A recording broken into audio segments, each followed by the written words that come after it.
बिस्मिल्लाहिर्रहमानिर्रहीम। आज का हमारा टॉपिक है इलेक्ट्रिक पोटेंशियल। इलेक्ट्रिक पोटेंशियल को स्टडी करते हैं। Let's suppose we have a very heavily positively charged body, and beyond this positively charged body at point P we have another positive charge Q.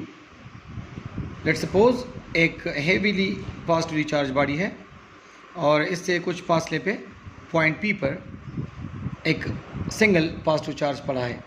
अब हम चाहते हैं कि हम इस चार्ज को P से P डैश तक डिस्प्लेस करें। चूँकि ये पॉजिटिव चार्ज है तो ये पॉजिटिवली चार्ज बॉडी इसको रिपेल करेगी इस तरफ, यानी फोर्स ऑफ रिपल्जन की डायरेक्शन ये होगी।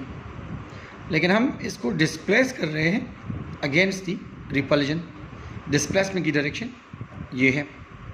तो आप देख रहे हैं कि फोर्स और डिस्प्लेसमेंट के दरमियान जो एंगल है वो 180 डिग्री है। तो हम काम वर्क इस पे करेंगे। वर्क का फार्मूला है W is equal to force dot displacement. अब डॉट प्रोडक्ट को जब हम एवेलुएट करते हैं तो कॉज ऑफ थीटा आएगा। थीटा की जगह यहाँ पे आप पुट करें 180 डिग्री। कॉज 180 -1 के बराबर है। तो नेट जो वर्क हुआ वो हमारे पास -F डेल्टा R आता है। क्या किया हमने? फोर्स ऑफ रिपल्जन इस तरफ है, हेवीली पॉजिटिवली चार्ज बॉडी इस चार्ज को रिपेल कर रही है इस तरफ, हम इसको रिपल्जन के अगेंस्ट डिस्प्लेस कर रहे हैं इस तरफ। तो फोर्स और डिस्प्लेसमेंट के दरमियान एंगल बना 180 डिग्री। अब वर्क कितना होगा? वर्क का फार्मूला लिख लिया, उसमें हमने थीटा की जगह 180 पुट कर लिया and then the net end result is -F delta R. Now as we studied in earlier that intensity, electric field intensity is equal to force per unit charge. Electric field intensity force per unit charge के बराबर होती है। तो इसको अगर हम cross multiply करें तो ये बन जाएगा F is equal to QE. F is equal to QE. अब यहाँ पे आप फोर्स की जगह ये वैल्यू पुट कर लें, फोर्स की जगह QE, ये वैल्यू आप सब्स्टिट्यूट कर लें इस इक्वेशन में, तो एंड रिजल्ट आ जाएगा -QE delta R. Now dividing both sides by -Q, दोनों साइड को -Q पे डिवाइड कर लें। तो W को भी -Q पे डिवाइड कर लें और right side -QE del R, इसको भी -Q पे डिवाइड कर लें। तो यहाँ पे सिमिलर टर्म्स कैंसिल आउट हो जाएंगे। We are left with E del R and this is what we call electric potential. Electric potential हम इसे कहते हैं। इस इक्वेशन से क्लियरली इलेक्ट्रिक पोटेंशियल की डेफिनेशन आपको वाज़ेह है। That is the amount of work required to displace a body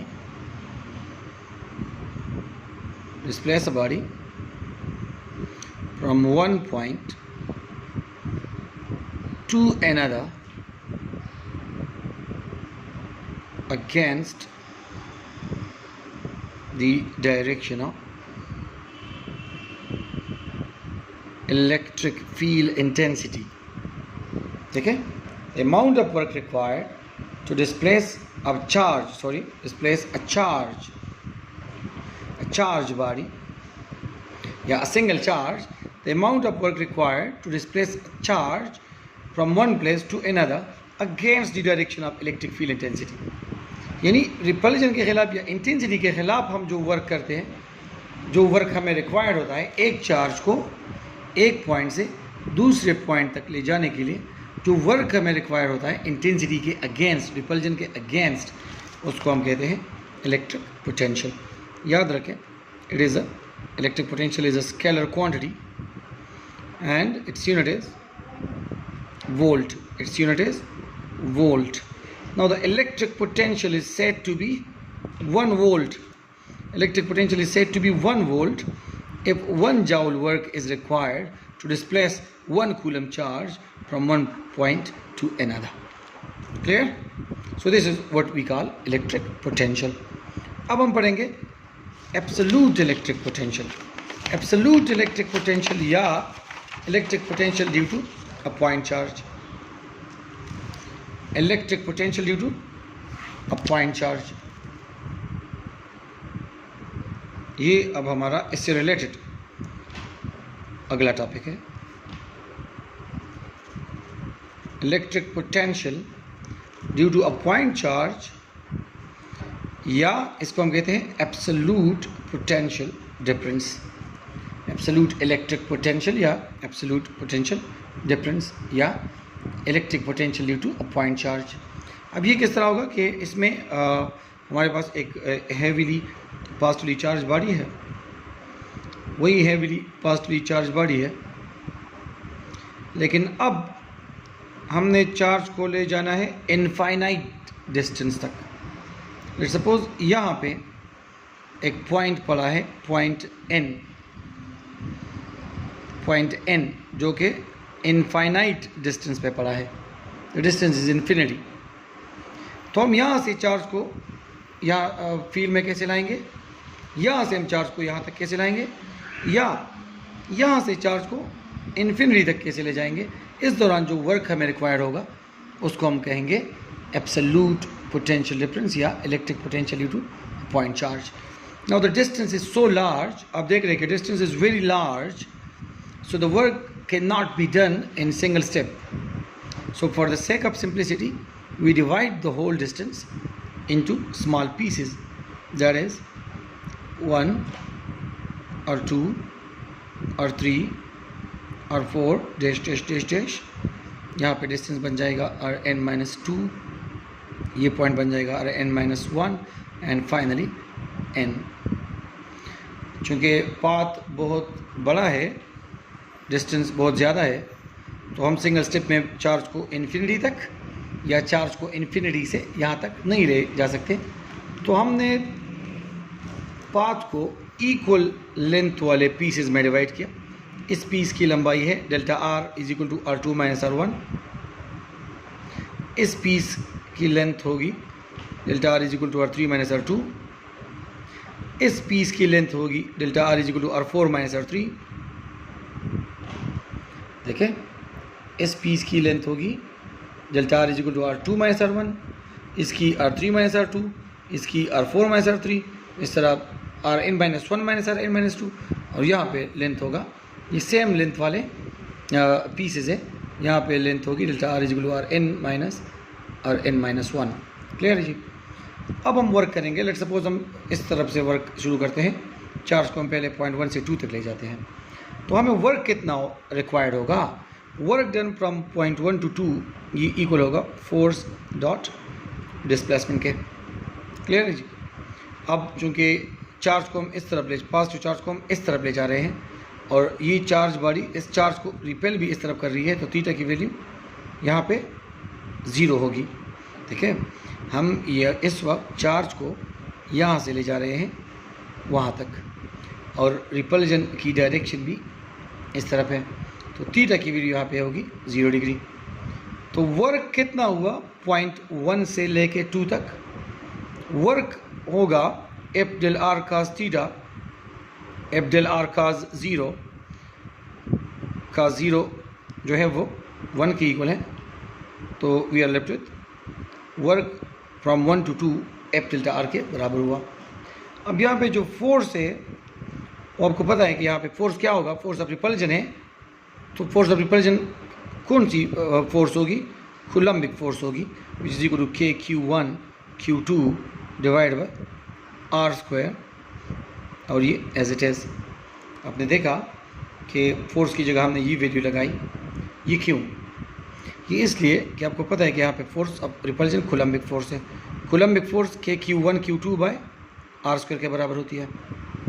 now Q1 की जगह हमने वो चार्ज ले लिया जिसको हम यहाँ से डिस्प्लेस कर रहे हैं, सिंगल चार्ज, जिसको हम यहाँ से डिस्प्लेस कर रहे हैं इन्फिनिटी तक, उसको हमने स्मॉल क्यू का नाम दिया उस चार्ज को। Q2 की जगह हमने हैविली पॉजिटिवली चार्ज बॉडी ले ली कैपिटल क्यू से, इसका चार्ज बहुत ज़्यादा है तो इसको हमने कैपिटल क्यू से जाहिर किया। अच्छा, तो कूलम ला है कि Q1 Q2 by are square, यहाँ पे मैंने आर स्क्वायर नहीं लगाया, यहाँ पे मैंने आर एवरेज स्क्वायर लगाया है क्योंकि ये वर्क 2 पॉइंट के दरमियान हो रहा है, R1 और R2 के दरमियान।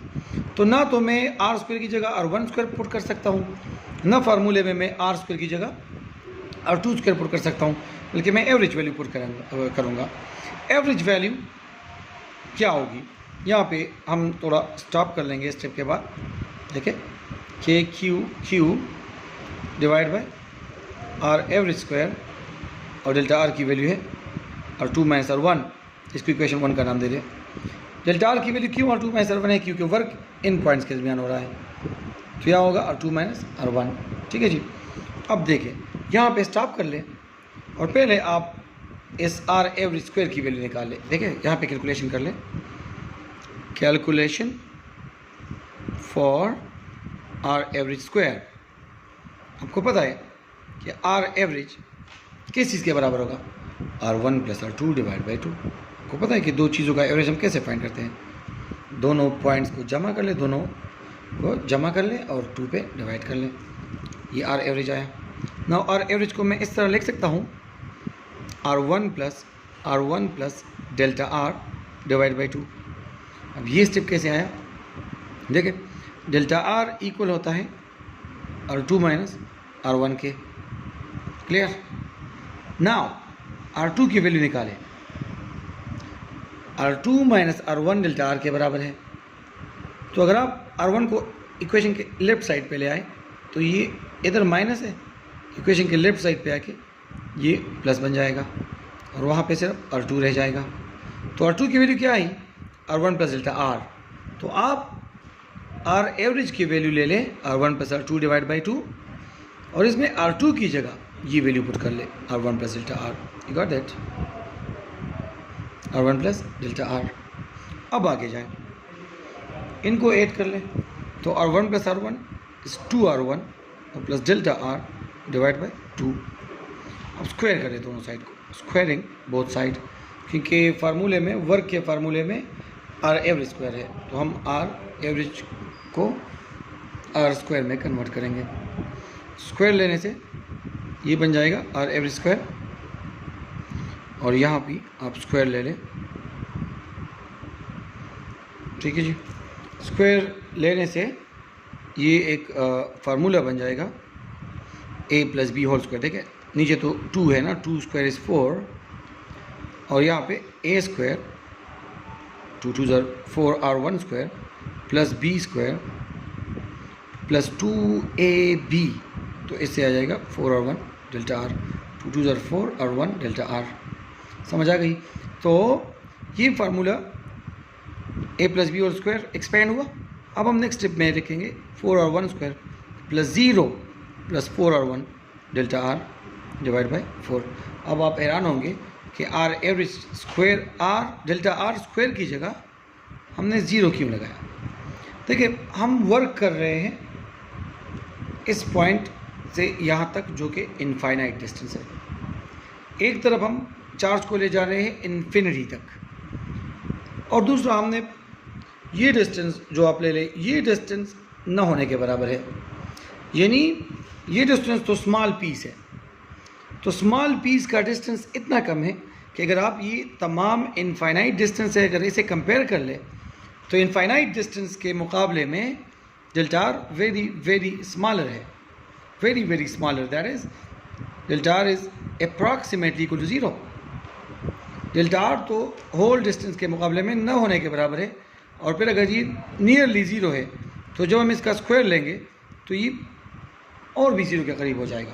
स्मॉल चीज़ का जब आप स्क्वायर लेते हैं तो ये मज़ीद स्मॉल हो जाता है। फॉर एग्जांपल 0.01 अगर डेल्टा आर की वैल्यू है तो इसको आप स्क्वायर कर लें, तो आप इसको स्क्वायर करेंगे तो 0.0001 आएगा।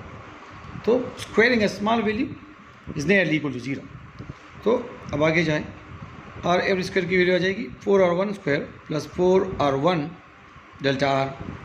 4R1 डेल्टा आर की वैल्यू है R2 माइनस R1 और नीचे 4 एज इट इज़। अब आप देख रहे हैं कि यहाँ पे 4 कॉमन है इन दो टर्म में, तो 4 को कॉमन ले ले तो यहाँ पे रह जाएगा R1 स्क्वायर, और यहाँ पे रह जाएगा R1 into R2 minus R1 divide by 4, ये कैंसिल आउट हो जाएंगे। क्लियर है जी। अब R1 square plus R1 multiplied by R2, R1 R2 plus minus minus R1 multiplied by R1 square, तो ये प्लस माइनस कैंसिल आउट हो जाएंगे। तो we are left with R1 R2। तो R एवरेज स्क्वायर के लिए कैलकुलेशन पर R average square जा रही थी ना, R एवरेज स्क्वायर के लिए सारी कैलकुलेशन हो रही थी, और फाइनली R एवरेज स्क्वायर की वैल्यू हमारे पास आई R1 R2। अब इसको हम वर्क के फार्मूले में पुट कर लेंगे, तो वर्क जो पॉइंट 1 से 2 तक था, पॉइंट 1 से 2 तक चार्ज को ले जाने के लिए जो वर्क रिक्वायर्ड है वो कैलकुलेट हो जाएगा। नाउ पुट द वैल्यूज के Q divide bye R average square.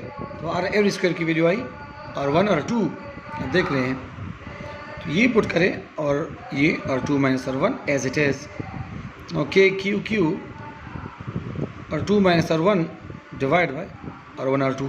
इस R1 R2 को अगर आप इसके नीचे लिख के या इसके नीचे, डज मैटर, दोनों प्रोडक्ट में है, कोई फ़र्क नहीं पड़ता। नाउ देखिए यहाँ पे माइनस साइन है, तो R2 के नीचे अपने अलहदा लिखना है R1 R2 को, और R1 के नीचे अपने इसको अलहदा, क्योंकि दोनों के नीचे कंसिडर होता है। अब सिमिलर टर्म्स कैंसिल आउट हो जाएंगे, R2 के साथ R2 कैंसिल कर ले तो 1 और R1 रह जाएगा, R1 के साथ R1 कैंसिल कर ले तो 1 और R2 रह जाएगा। So work done from point 1 to 2 calculate हुआ। अब पैटर्न हमारे पास निकल आई। पहला वर्क डिफ़िकल्ट था, कैलकुलेशन इसकी डिफ़िकल्ट थी, लेंथी कैलकुलेशन थी। पॉइंट 1 से 2 तक एक बार आपने वर्क कैलकुलेट कर लिया, you don't need to calculate it from point 2 to 3, 3 to 4, 4 to 5 and so on. Pattern निकल आई। तो अब सिमिलरली पॉइंट 2 से 3 तक कितना वर्क होगा, के Q 1 over R2 minus 1 over R3। देखिए अगर पॉइंट 1 से 2 तक वर्क ये है 1 over R1 minus 1 over R2, तो 2 से 3 तक formula 1 over R2 minus 1 over R3 बन जाएगा।